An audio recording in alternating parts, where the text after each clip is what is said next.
The main reason why people like the Pokemon games is because of, well, the Pokemon. But without the charming characters you meet along the way, there will be no substance to the story, especially the rivals, who are there to challenge you along your journey. I think everyone who clicked on this video knows what these Mount Rushmore type videos are all about, but if you don't worry, I'll explain. I'll be naming the 4 most impactful and relevant rivals of the mainline Pokemon games, and tell you why I believe they deserve to have their face carved up in the mountain. Now, being in Mount Rushmore is a very high bar, but I feel like everyone can universally agree that out of all the rivals, Blue deserves it the most.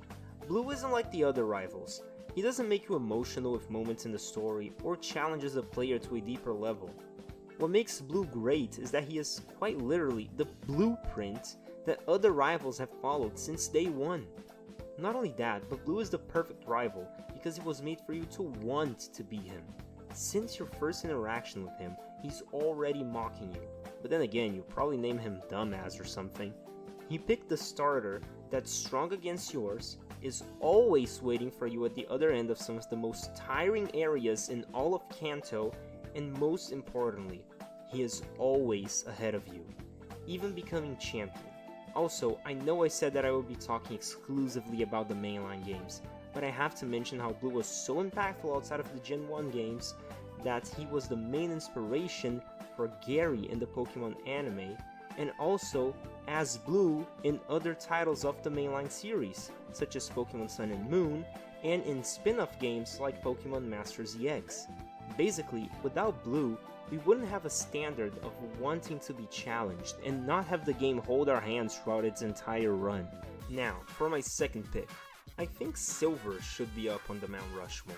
Those who only know Silver on a surface level probably think he's just Blue but a delinquent. However, that is far from the truth. Silver is here because he was the first rival to grow as a character. When you start your journey in Johto, Silver steals a starter Pokemon, which in my case was always Chikorita, and pretty much chooses to hate you when you first lock eyes and you get to name him Dumbass.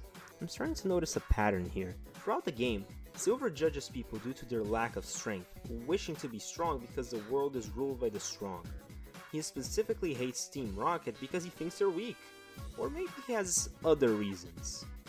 But later, after challenging Lance and losing miserably, he has to seriously rethink his ways, and by the next time you meet, he wishes to fight you again, not because of hate, but respect, as a fellow trainer.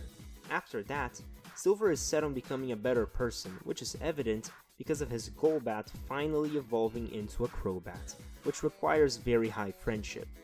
Silver represents how a rival doesn't need to just be hateable and a challenge in a Pokemon game, but also their own person that can grow and develop. Blue and Silver are pretty much the foundation for what it means to be a rival.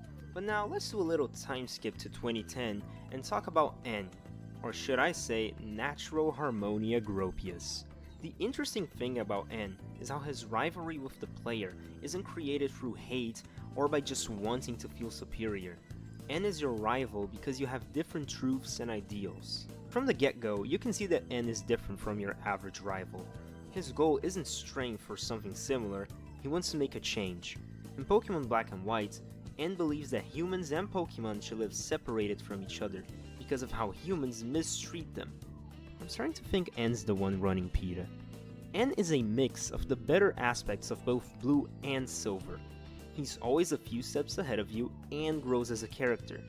Let's talk about this one thing at a time. First of all, ever since you meet N, he's already set on what he wishes to accomplish and believes it to be right. He reveals himself as the King of Team Plasma and then catches a legendary Pokemon, and not only that, becomes champion before you.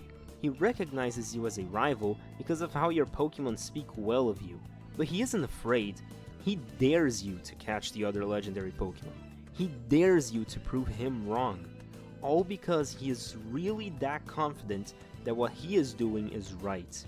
It is only when you defeat him in the Unova League and Ghetsis reveals his true intentions that he realizes how his dreams were used by Ghetsis to take control of Unova and sees that humans and Pokemon are meant to coexist.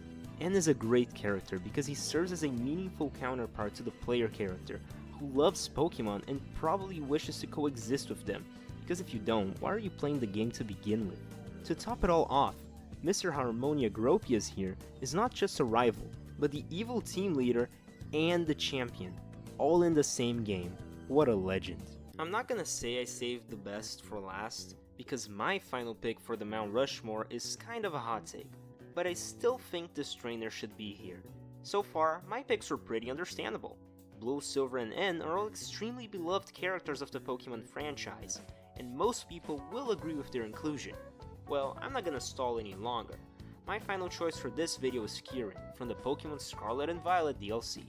Before you start raising pitchforks at me, just let me give you all some context to explain why I picked him. When you first meet Kieran and his sister Carmine in the teal mask, he is just a shy boy who admires you for being able to beat his sister in battle. The two of you then adventure through Kitakami together as part of your field trip and form a genuine bond of friendship. And he even tells you about the legend behind Ogerpon and how he wishes to meet it. Then, you go to a festival and actually spot Ogerpon, and you try to help her with the help of Carmine, but you keep it a secret from Kieran. When Kieran finds out that you were keeping Ogerpon a secret from him, he feels betrayed by his sister, but most importantly you, whom he thought could be his first actual friend. To make matters worse for Kieran, even when Ogerpon allows the three of you to help her, it only wants to be with the player, despite his efforts. The cherry on top though is that Ogerpon, the Pokemon that Kieran dreamed of and admired for so long, chose you instead of him. Then, on the Indigo Disc DLC, where you go to Carmine and Kieran's school, the Blueberry Academy, Kieran has completely changed. He is now obsessed with battling, disregards those that he thinks are weak, pretty much changes his entire team composition, suggesting that he viewed those old Pokemon as weak, and became champion of the BB League. Also looks way more confident than how he was in the Teal Mask, showing a complete change in character, all because of what he viewed as your betrayal. But then you go and beat him again, making him lose yet another thing, his title as champion, to you. He worsens from here on out since he decides to catch Terrapagos at all costs, but when he does, he can't control it. Then, while you and Carmine are trying to fight off the unstable Terrapagos, Kieran is just paralyzed.